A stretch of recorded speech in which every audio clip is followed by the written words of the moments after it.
silencio te invade, tú, mujer u hombre moderno.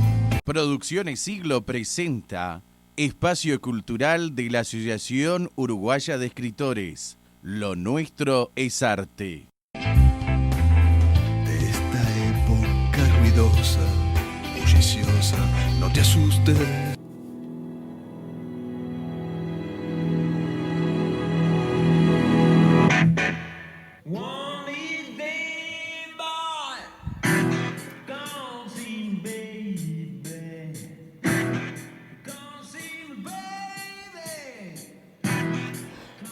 Estamos al aire en FM Radio Ciudadela, 88.7 del dial.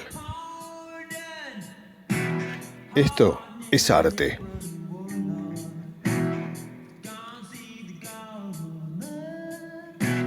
Mi nombre es Daniel Fernández Corж y junto a la periodista Anisa Todaro los acompañaremos en los próximos 60 minutos, conversando sobre distintos artistas, nacionales y extranjeros. En la cabina de control y soporte técnico están presentes Esther Ferreira y Roberto Lagarde.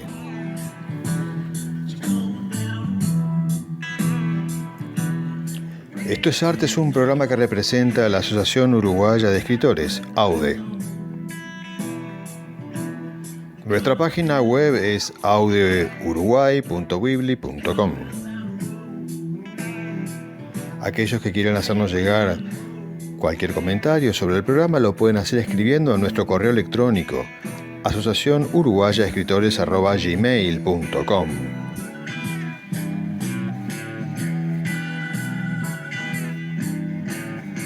En el programa de hoy tendremos el homenaje, los cumple literarios de octubre, Voces en nuestro tiempo, espacio donde nos encontramos con nuestros poetas y que conduce Anisa Todaro.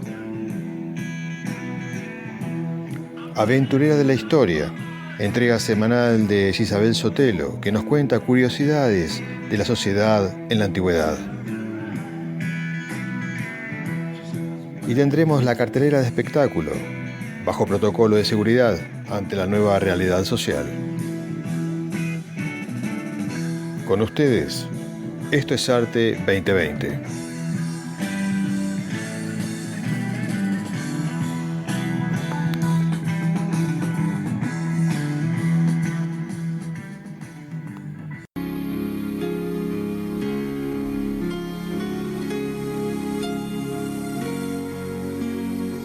Ahora vamos a pasar a los anuncios, de estilo, como dice mi compañero Daniel. Invitamos a todos los socios que deseen realizar un texto en alusión a Mario Benedetti, Idea Vilariño y Julio César da Rosa, formato oda o epístola, en el marco de los homenajes a estos tres poetas uruguayos. Los trabajos serán publicados en nuestras redes sociales. Los interesados pueden enviar sus obras por mail a asociacionuruguayaescritores@gmail.com. El plazo para la recepción de las obras vence en estos días, el 31 de octubre.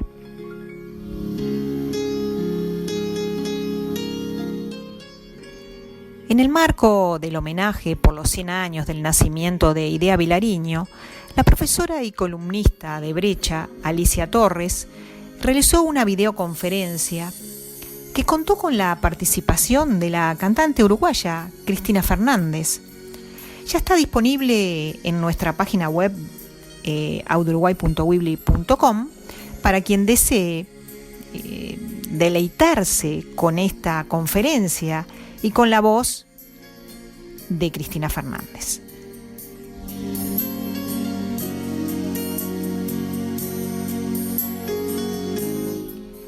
Ahora tengo un pedido para hacerles. Próximamente se inaugurará en la sala educativa del 5º piso, donde funciona Casa Ronald del Hospital Pereira Rosell, una biblioteca ambulante. Por tal motivo pedimos a quien desee colaborar con libros infantiles o juegos didácticos, será muy bienvenido. Para ello pueden comunicarse por WhatsApp al 098-534-450, repito el número 098-534-450 o por mail asociacionuruguayaescritores@gmail.com. Bueno, hasta ahí voy con los anuncios que teníamos previstos para el día de hoy.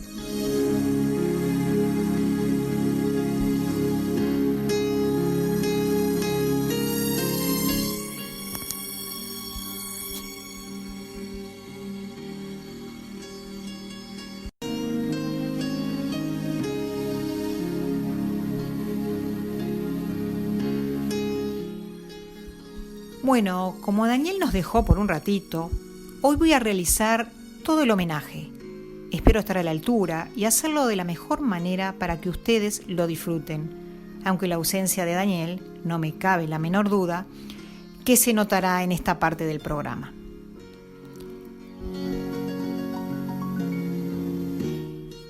El personaje que elegimos es un novelista, filósofo, periodista y dramaturgo francés.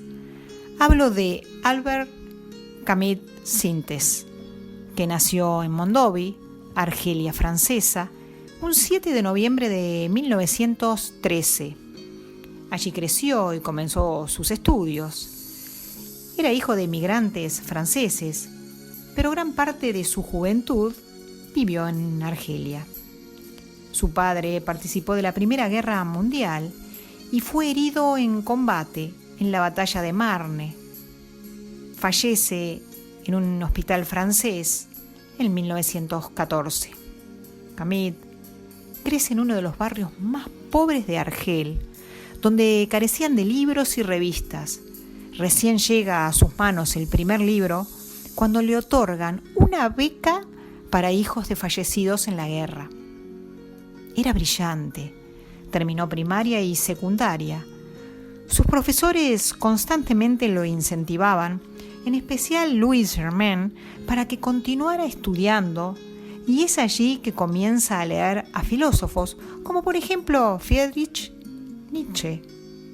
Estudió filosofía y letras en la Universidad de Argel. No pudo dar clases, lo rechazaron, porque contrajo una terrible enfermedad para la época. Esa terrible enfermedad no era ni más ni menos que la tuberculosis. Más tarde, se desempeñó como actor y formó una compañía de teatro de aficionados donde representaban obras clásicas.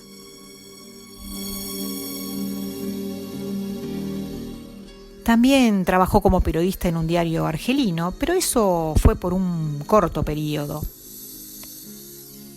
En 1934, a los escasos 21 años, se casó con Simone Guillet, hija de un rico oftalmólogo, pero adicta a la morfina. Ese matrimonio duró 2 años, debido a infidelidades de ambas partes. Camus, desde esa fecha hasta 1960, tuvo 10 mujeres. Viajó mucho por Europa, hasta que en 1939 llega su primer libro, Bodas, que está compuesto por artículos que poseen numerosas reflexiones, basadas en sus lecturas y en sus viajes. En el año 1940, resuelve por fin instalarse en París y comienza a trabajar como redactor en un importante periódico de circulación diaria, el Paris Soir. Ese mismo año, nuevamente contrae matrimonio, ahora con Francine Faure, una pianista y matemática con la que tuvo 2 hijos, mellizos. Ellos eran Catherine y Jean. El trabajo de periodista lo hizo hasta que llegó la Segunda Guerra Mundial, donde participó como miembro de la resistencia francesa. Camus militó en la resistencia y se implicó en acontecimientos del momento.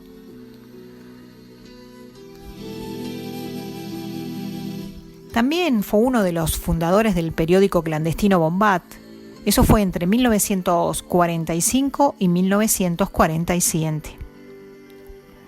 A Albert Camus lo comenzaron a conocer recién en 1942, cuando publicó su novela corta El extranjero, un libro que estaba ambientado en Argelia, como la mayoría de sus narraciones, y también por el mito de Sísifo. Esta obra es un ensayo. El extranjero y el mito de Sísifo son realmente dos obras que se complementan porque expone la influencia del existencialismo en su pensamiento. En 1944 y 1945, respectivamente, escribió las obras El malentendido y Calígula, esta última la más célebre, ambas consideradas como teatro del absurdo. En 1947 llega la segunda novela, publicada con el nombre de La peste. Después El hombre en rebeldía, eso fue en 1951, otra novela. Pero estos serían algunos de los títulos de su larga lista. Camus llegó a la conclusión de que la existencia del hombre es absurda y convierte la categoría del absurdo en punto de partida de su filosofía.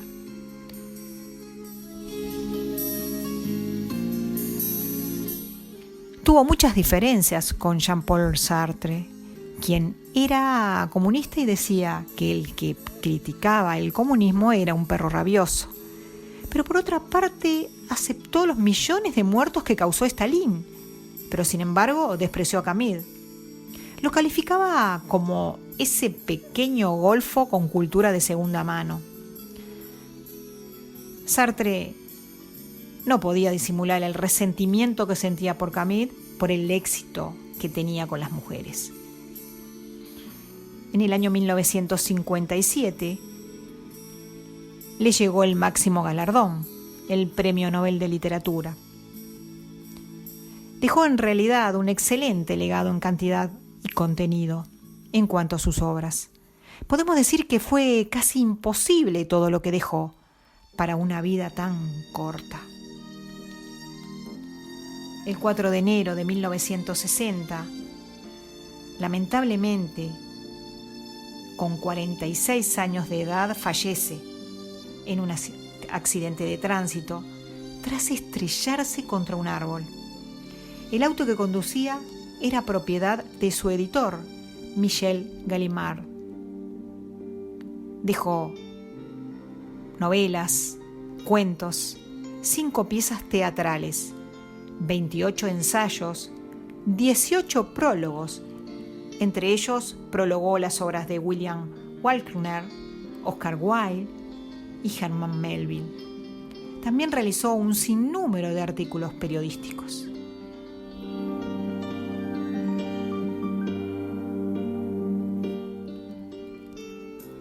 Bueno, hasta ahí voy con la primera parte del homenaje a Albert Camus.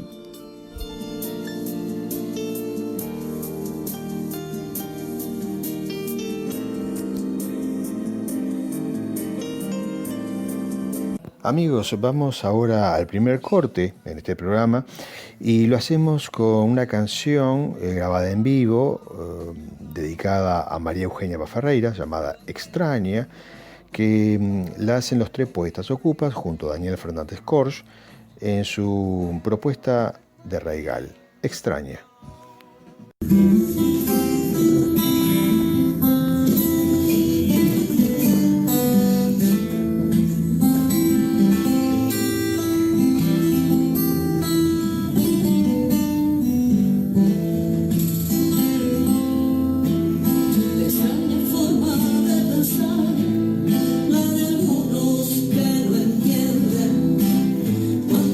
Rechazan voces a contramano del camino.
Continúo con la segunda parte de este autor, Albert Camus, que después de la Segunda Guerra Mundial fue considerado una de las figuras intelectuales más importantes de Francia y Europa de todos los tiempos.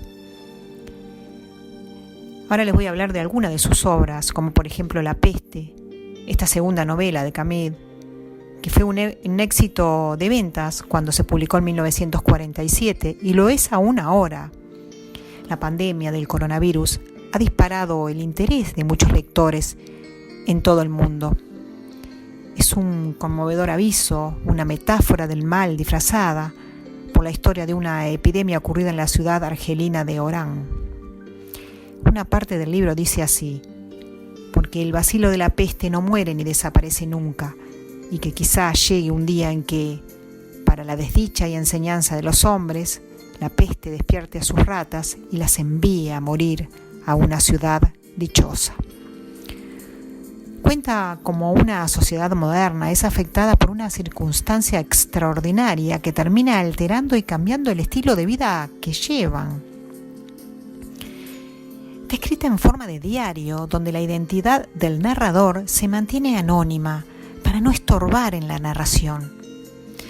Es como si el lector encontrase el diario y descubre todo el horror que se vivió en la cuarentena de la ciudad. Cómo lidiar con la enfermedad y cómo se ponen en un lugar de supervivencia primaria.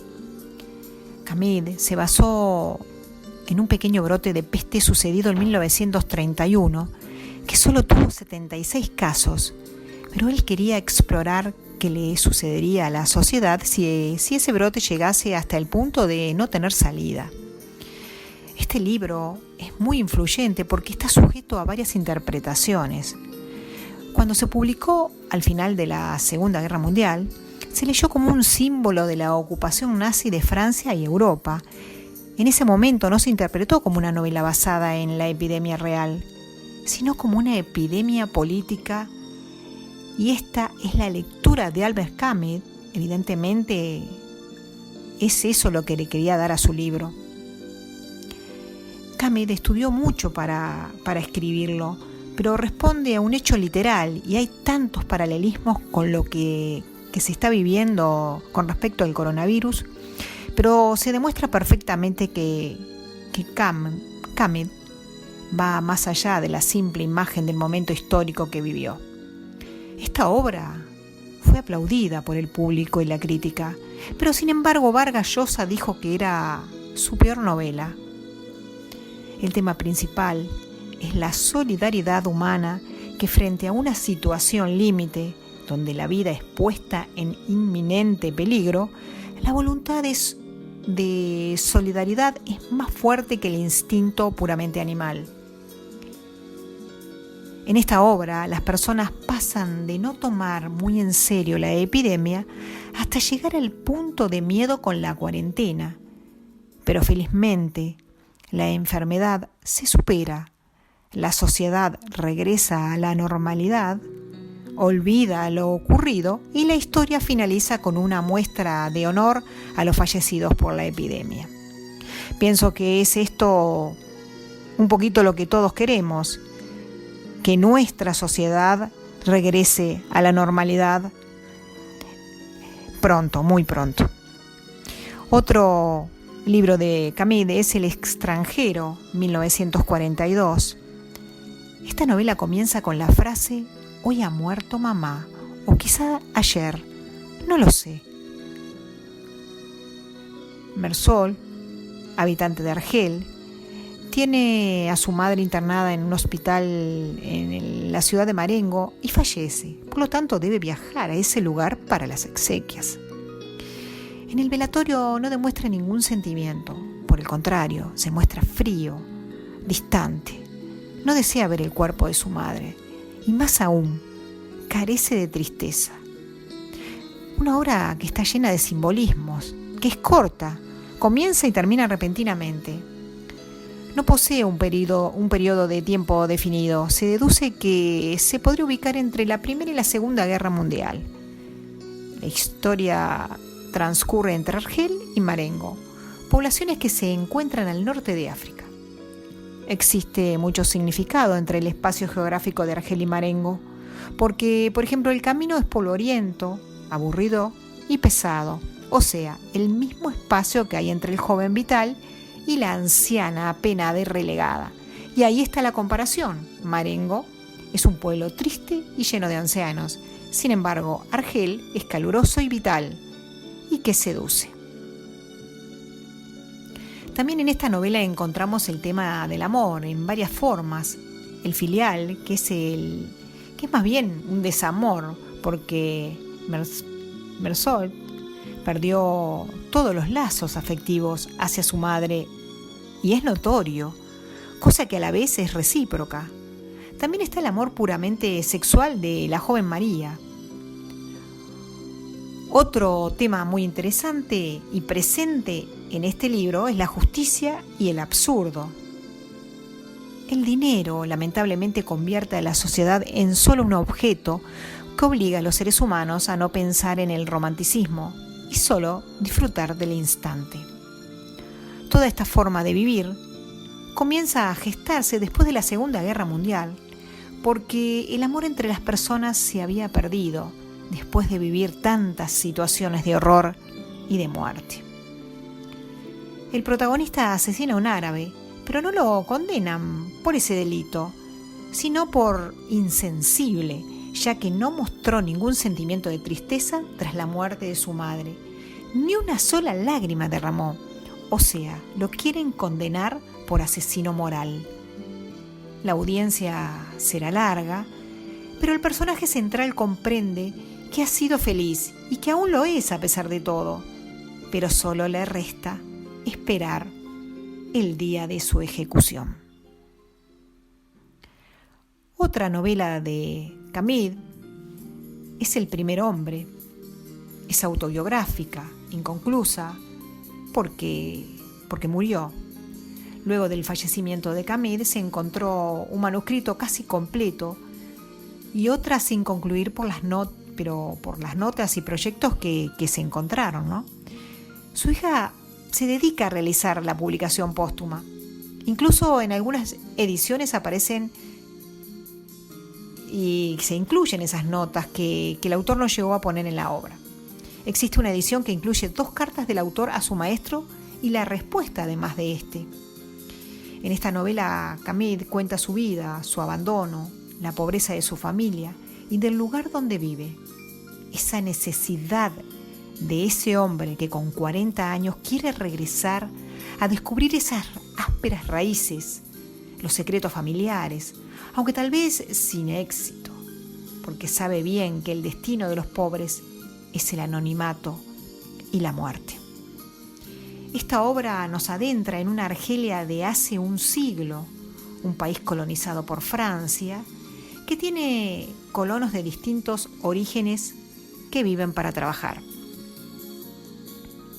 Y en la obra una parte dice así: el trabajo en aquel barrio no era virtud, sino una necesidad que, para asegurar la vida, conducía a la muerte. Y en otra parte dice así: había tratado de escapar al anonimato, a la vida pobre, ignorante, obstinada, incapaz de vivir al nivel de esa paciencia ciega, sin frases, sin otro proyecto que lo inmediato. Y en una nota, para insertar o corregir lo dicho, lo expresa de otro modo: la verdad es que pese a todo mi amor, yo no pude vivir con esa paciencia ciega, sin frases, sin proyectos. No pude vivir su vida ignorante.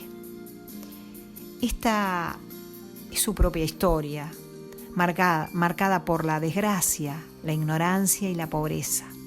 El primer hombre nos muestra la pasión por la vida, la fascinación por los libros, más allá de vivir en un barrio marginal. Existe en todo el relato el amor por su madre, que es mutuo, pero no logran expresarlo. Le faltan palabras, o tal vez por esa distancia que ella pone, que en realidad la caracteriza. Pero sin lugar a dudas, esa relación fue la más valiosa para ese niño Jacques en la novela y Albert en la vida real. Por ella es que volvía una y otra vez desde París a su oscuro barrio de Argelia para verla y tratar de descifrar todos sus silencios. En las notas y proyectos que se encontraron, muestra que una de las probabilidades que manejaba era escribir esa novela dirigida exclusivamente a su madre, pero no era viable porque jamás la leería porque era analfabeta. Esta obra posee mucha riqueza poética y tiene un exquisito lenguaje descriptivo para alguien que vivió una infancia y adolescencia entre analfabetos. Una novela que para quien no la leyó es hora de hacerlo, y para el que lo hizo debería releerla, porque es realmente un autor para no olvidar.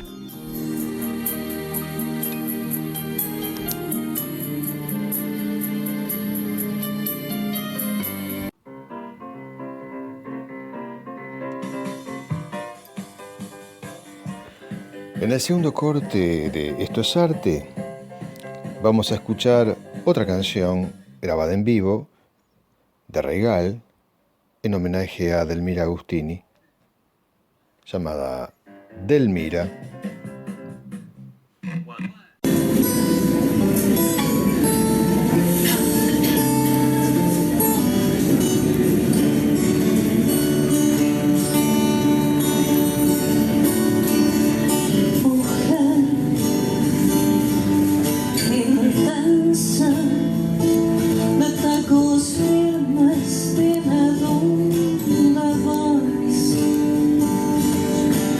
Abismo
Amigos, llegamos a los cumple literarios.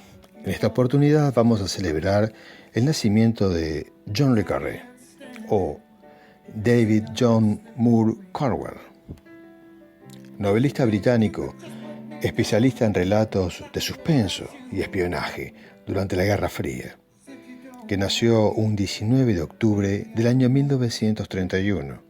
Está cumpliendo ahora 88 años, así que John, te mandamos un gran abrazo acá con Nisa. Autor de novelas que fueron llevadas al cine, muchas de ellas, y voy a nombrar 3 que las he visto: El sastre de Panamá, La casa Rusia y La chica del tambor. Feliz cumpleaños, John. También celebramos el cumpleaños de Sylvia Plath, novelista y poeta estadounidense nacida en Boston, que nació un 27 de octubre del año 1932, autora de Las campanas de cristal y Ariel, una autora que en su poesía reflejó sus problemas familiares.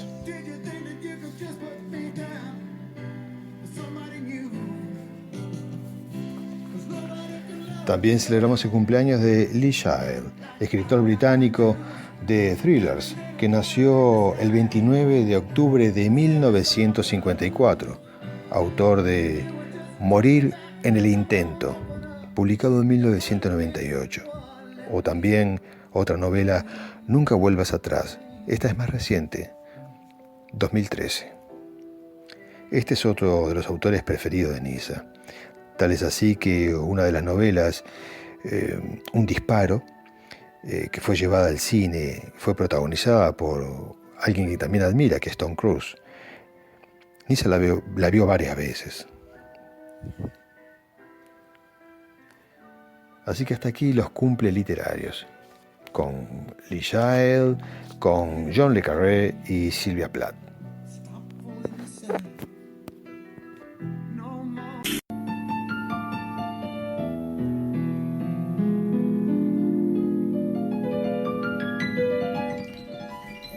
Bueno, como lo hago siempre, voy a hacer una introducción en Voces en Nuestro Tiempo. Bernard Henry Levy dedicó un artículo cuando hizo medio siglo de la muerte de Camus y resaltó una frase conmovedora del autor: ninguna causa, aunque sea inocente y justa, me separará jamás de mi madre, que es la causa más importante. Esta frase la dijo en Estocolmo, en una conferencia de prensa, el mismo día en que recibió el premio Nobel. Bernard Henry Levy la define como tal vez la más exacta sobre este hombre genial e insoslayable. También dijo que Camus es un tipo especial, un ejemplar único, un animal sin especie. Ahora vamos a escuchar qué tienen para decirnos nuestros escritores.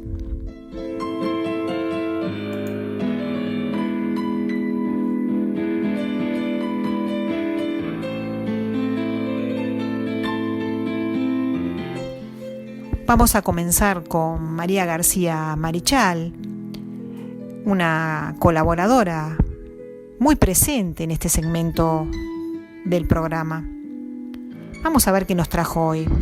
¿La escuchamos?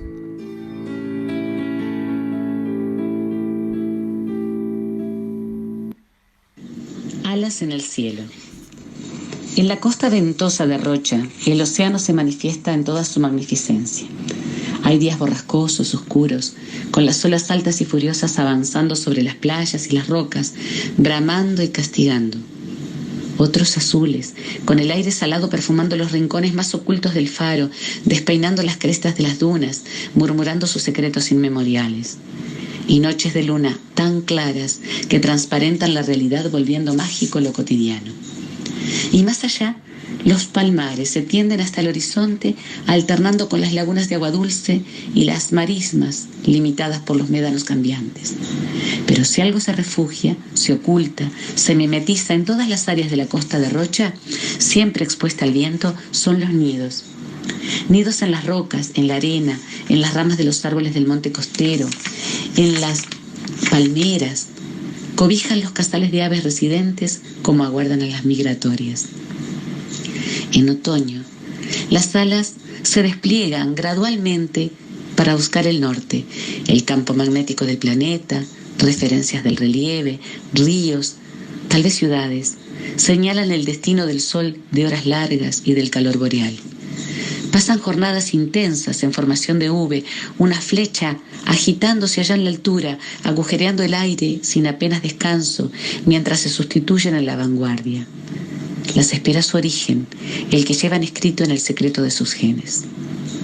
Es septiembre cuando se desplazan de regreso en la altura nacarada del cielo de Rocha, las mismas y otras en perfecta formación, deslizándose sin apuro hasta los nidos fríos que esperan o a empezar la tarea de construir nuevos. Las aves residentes observan desde el suelo la llegada, los ojitos atentos, los oídos acostumbrándose al aleteo y al cortejo de los vecinos viajeros. Y la costa de Rocha se puebla de alas, de cantos, de graznidos y susurros, mientras las horas de luz se alargan perezosas. Dominique está allí, en su rancho próximo a la laguna. Ve a las aves cuando emprenden el vuelo al norte y cuando vuelven. Cuando vuelven su espíritu se exalta como el de un niño. Mientras repara sus artes de pesca o calafatea su bote, la sonrisa le pliega la piel curtida de viento y sal. Solo, silencioso, cargado de recuerdos del lago de los osos, Dominique aguarda las garzas, los cisnes, los gansos y sale cada atardecer cuando vuelve de pescar a recorrer los nidos. Se queda a unos pasos, pregunta a los animales sorprendidos por su viaje, por su tierra perdida en el otro hemisferio. Dominique no puede volar. Ellas sí. Y ellas, pasada la sorpresa, le cuentan con detalles mientras él cierra los párpados para imaginar su otro hogar, el del norte. Dominique no puede volar. Ellas sí.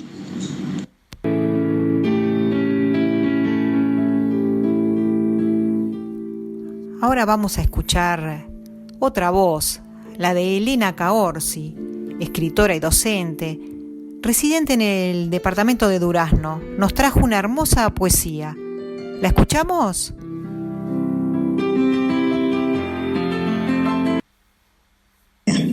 ¿Qué buscabas, Alfonsina, en el fondo del mar?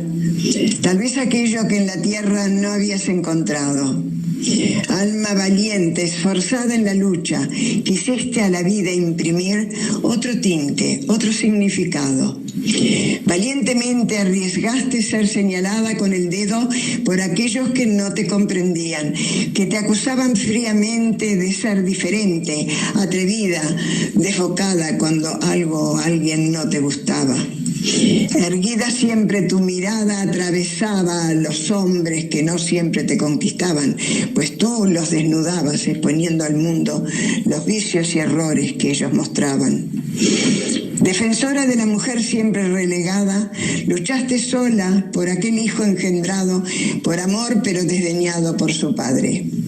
Ay, Alfonsina, hoy te recuerdo y admiro, pues tú reúnes fuerza, valor y honestidad, y al mundo un ejemplo eres de ser una mujer cabal, valiente y sincera.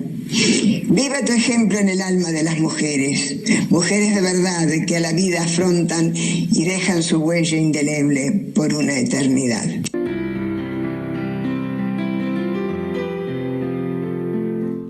Ahora vamos a escuchar a la última voz de este bloque, la de la escritora Miriam Niedú, que es residente de Piriápolis. Los invito a escucharla.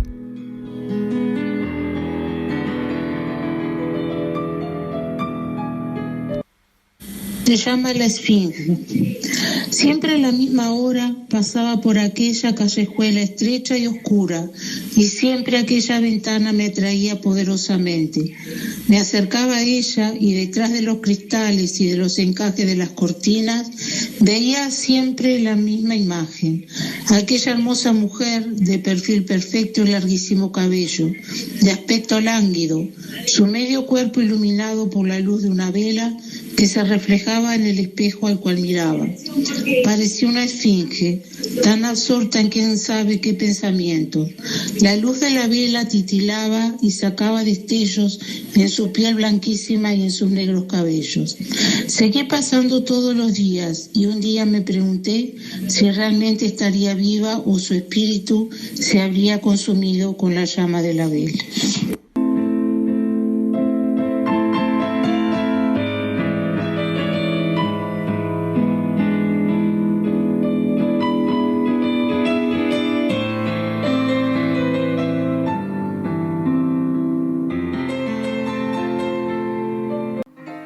A continuación tendremos el espacio de Aventurera de la Historia, que nos acompaña Gisabel Sotelo, desde Francia.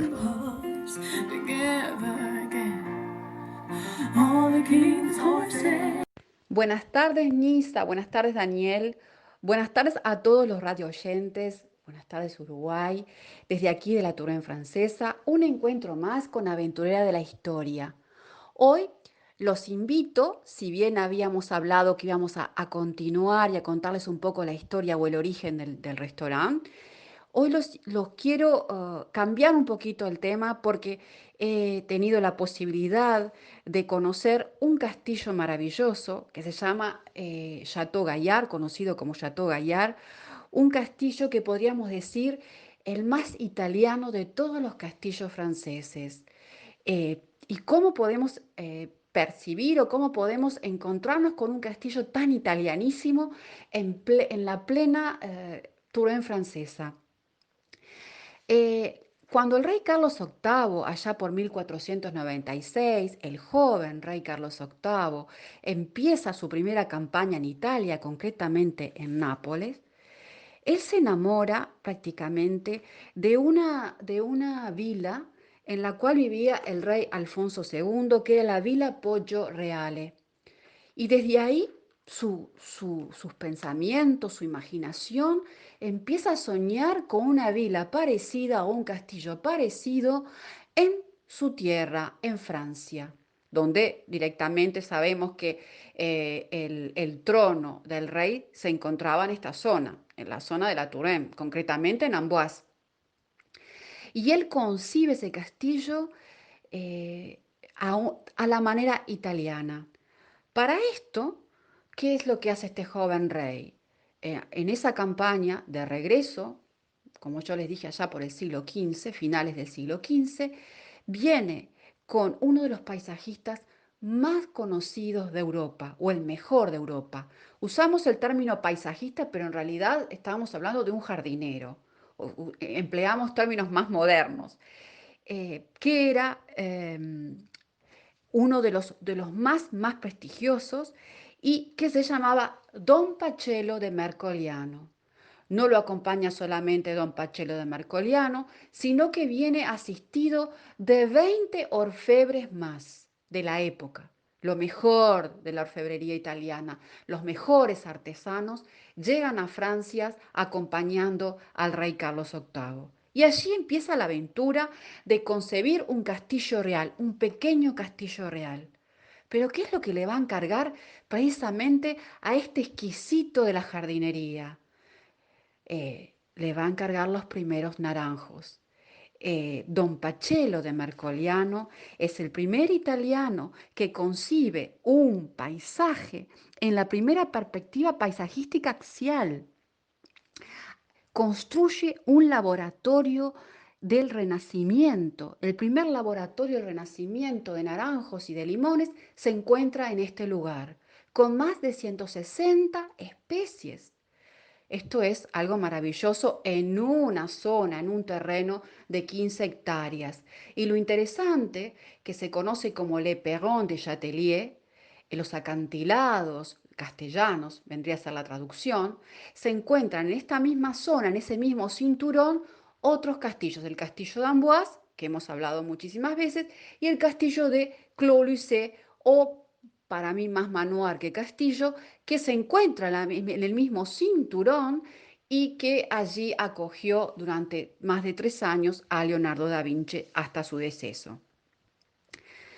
Este sueño del rey Carlos VIII realmente es captado por Don Pacello y por un arquitecto italiano también llamado Giovanni Giocondo, que es el que construye el edificio. Es decir, todo lo que tiene que ver en esas 15 hectáreas. Además, 15 hectáreas que dan sobre el Cotó. Ese Cotó quiere decir toda esa zona, podríamos decir, arcillosa, de rocas, de cuevas, para poderlo explicar, y da al sur. Esas 15 hectáreas donde Don Pacello se va a encargar de todo lo que es la jardinería. Tan fascinante porque no solo se va a encargar de lo que son los cítricos, sino también concibe los primeros parterres a la francesa, pero realmente lo que hace es trasladar un castillo a la italiana como no solamente lo vio en la vila del rey Alfonso II, sino también invocando o inspirándose un poco en lo que fueron las vilas de los Medici, maravillosa vila de los Medici. Y allí se levanta este pequeño castillo exquisitamente decorado. No se sabe, no hay mucha información de quiénes fueron sus decoradores, no se sabe mucho de quiénes fueron los que levantaron los vitrales, pero no se sabe tampoco el costo que estuvo este castillo. Este castillo también fue muy importante no solo para el rey Carlos VIII y para su esposa, Anne de Bretaña, que después fue la esposa de Luis XII, Anne de Bretaña. Están los emblemas los emblemas heráldicos de estos reyes, el puercoespín de Luis XII, el arminio de Anne de Bretaña y también está la salamandra de Francisco I. Para estos tres reyes este castillo fue muy importante. Fue muy importante para la historia de Francia también, porque allí se va a detener el rapto, el secuestro, podríamos decir, del delfín Francisco II, hijo de Catalina de Medici y Enrique II, que ya hacía un tiempo que se había casado con María Estuardo, un personaje del cual ya hemos hablado y que esta pareja pasa su luna de miel y es aquí donde se evita el complot de Amboise,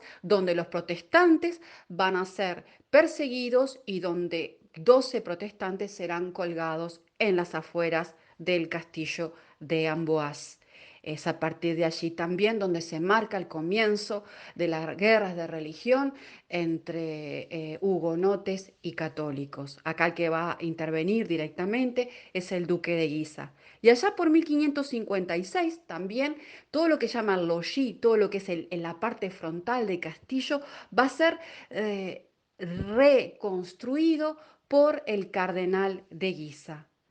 En su fachada podemos ver las influencias del Bramante, ese arquitecto tan maravilloso. Los volúmenes del Bramante lo encontramos en estas fachadas plenas de coquille, además con columnas incrustadas sobre las ventanas, ventanas en doble cruz. Encontramos columnas de orden jónico y de orden corintio. Es realmente una maravilla. Podríamos decir también que es un castillo, si bien que pertenece al primer estilo del Renacimiento italiano y algo del gótico internacional por la estilización de esa fachada. Es un castillo realmente que si vienen a esta zona no pueden dejar de visitar porque es una verdadera joya.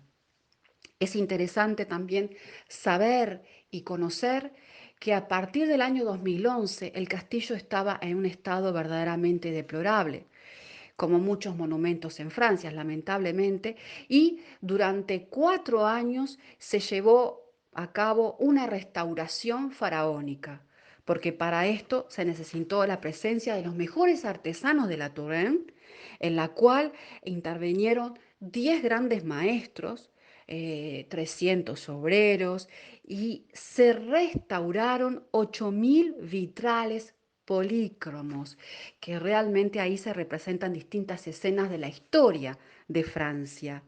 4.500, vamos a decir, trabajaron las maderas, 4.500 obras en madera que se restauraron.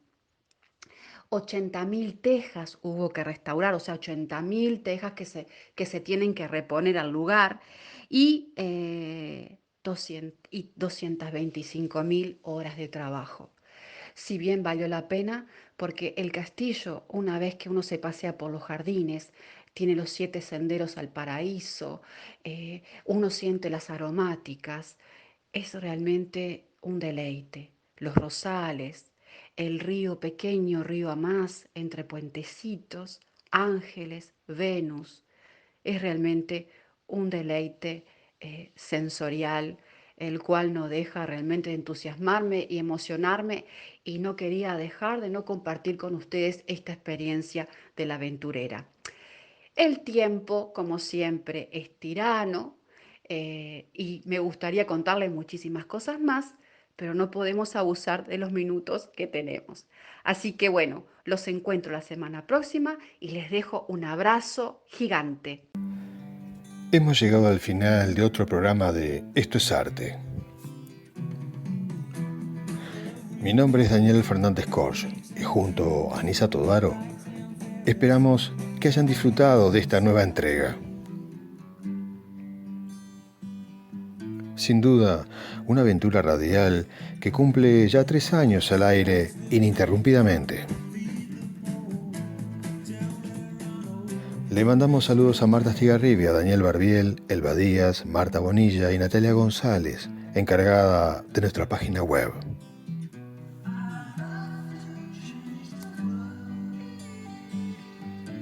Amigos, una gran alegría para nosotros haber realizado este programa para ustedes.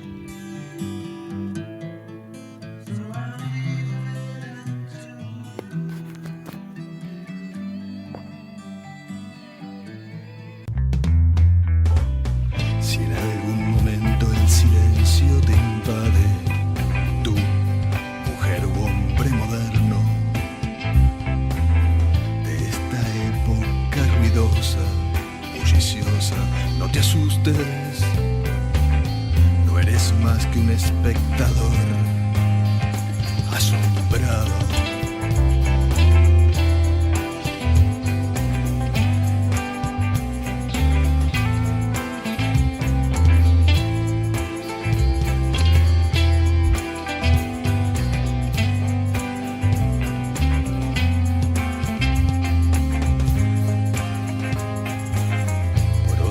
Posibles realidades plasmadas dentro del plasma que cobran vida entre nanoceldillas procesadoras del intelecto nuevo. No te asustes o te apartes, no corras, no es malo. Es simplemente, es silencio. Por tus oídos ascendieron los ruidos que alguna vez hemos inventado, y los que no, llenándote el cerebro de timbales, tintineos, sirenas y explosiones. Máquinas en su apogeo.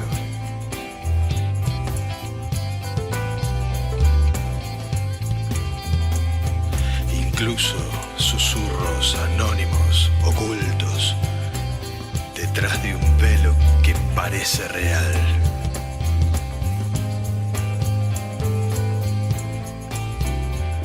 No te asustes o te apartes, no corras. No es malo, es simplemente silencio. Silencio.